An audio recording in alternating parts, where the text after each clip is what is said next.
Hey, geometry, the next special right triangle that we'll have is the 30, 60, 90 right triangle. So we've still got the 90 in there, that's our right, and the other two sides are 30 and 60.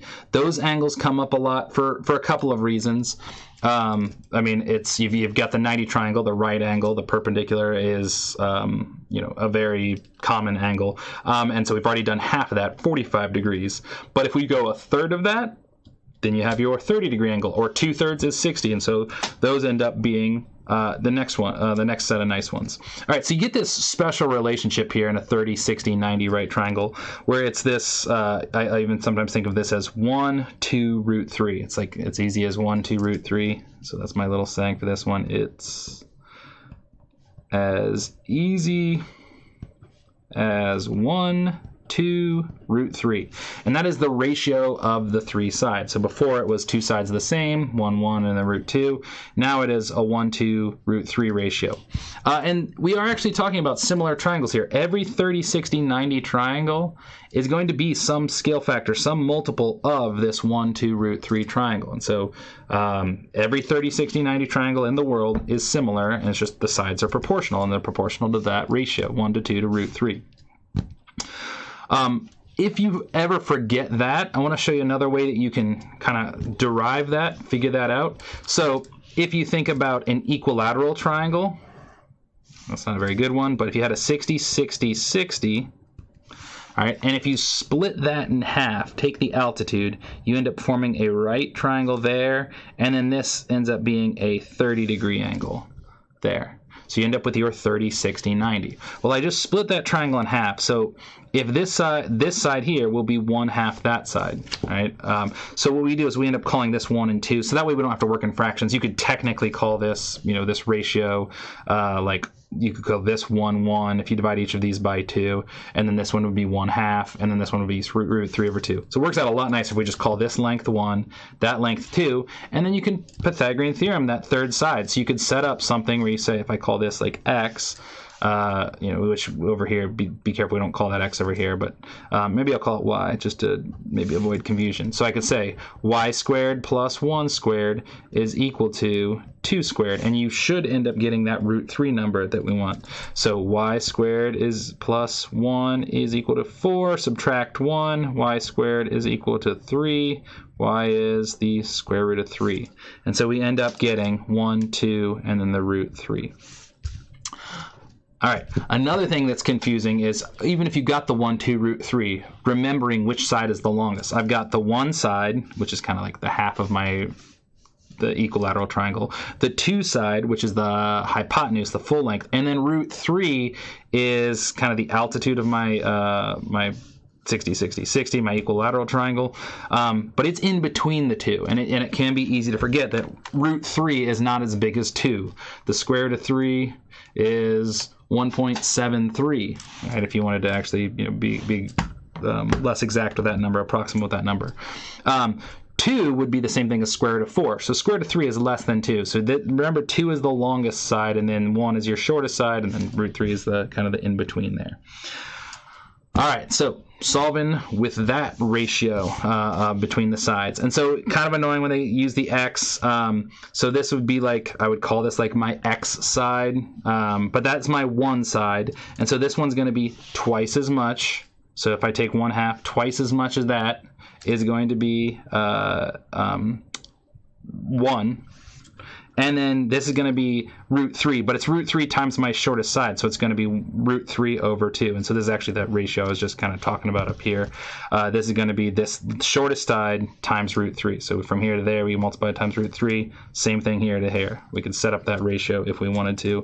I want to avoid using that x, but we could set up something like this if we wanted to. We could say like 1 over root 3 is equal to 1/2 over y. And you could kind of cross multiply and get, okay, y is root 3 over 2. Root 3 times 1/2 is root 3 over 2. We multiply that into the numerator. You get square root of 3 over 2. So that's what this side would be.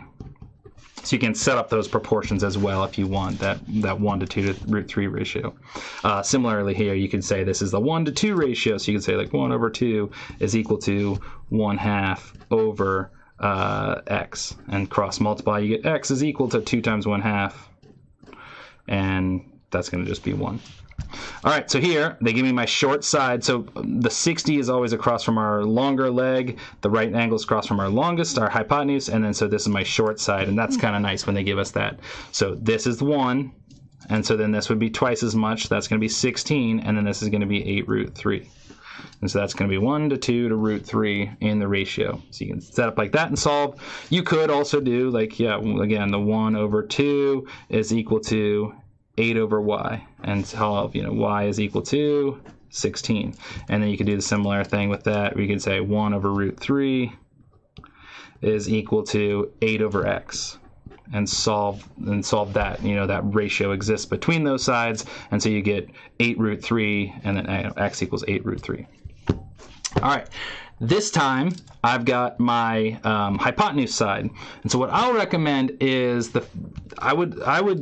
it's easier for me usually. You don't have to do this. You could set up the ratio. I could solve for y quickly, but I would solve for the shorter side first, the side across from the 30 degree angle, and then you can just always multiply by root 3 over here if this is your case. So from 11 to x, I know that this side is half that side. So this is double, 1, 2, root 3. So this is going to be half that. So x is going to just be half of 11. So that's 11 over 2, or 5.5. fraction or decimal. And then to get this side, I'll just come from here. I just need to multiply by root 3. And so we could set up, 11 root 3 over 2, or 5.5 times the square root of 3, which is some number. It's getting kind of messy with the decimal. 5.5 times the square root of 3 is 9.526. So we have our 3 lengths. You could solve straight for this. You could set up the ratio. This is like the 2 side over the root 3 side, in the Pythagorean triple. And then you could say, okay, well, then that is going to be equal to 11 over y, and cross multiply, and you get 11 root 3 is equal to 2y. And then divide by 2, and you get 11 root 3 over 2. Same exact thing. All right, a couple more examples with this, and then some practice problems with that.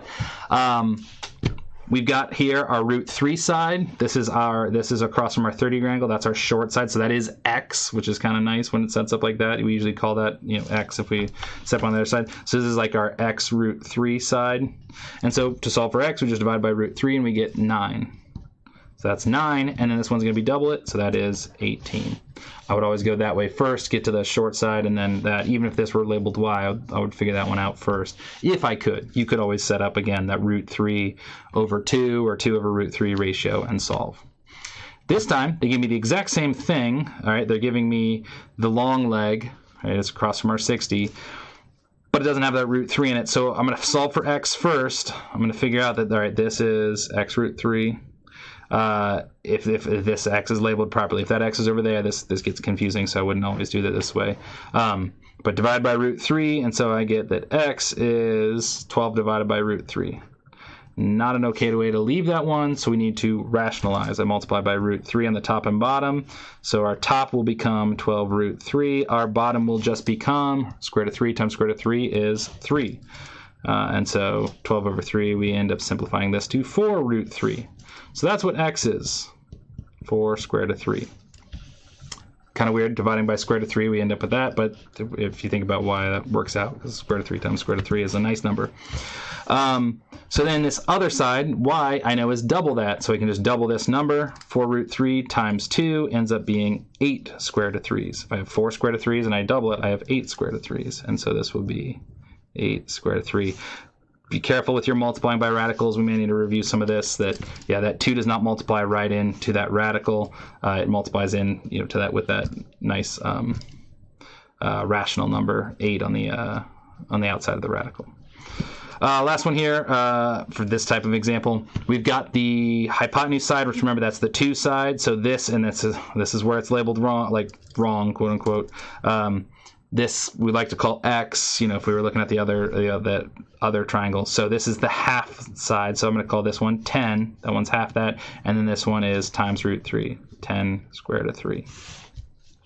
All right, an equilateral triangle has an altitude of length 36 feet. Determine the lengths of the side of a length of a side of the triangle. So equilateral triangle, this is actually related to that way I showed it to you before. If we have equilateral and the altitude is 36, so this is a 60-degree angle, 60, 60. Well, then if I split that in half with the altitude, this makes this a 30-degree angle on my 30, 60, 90.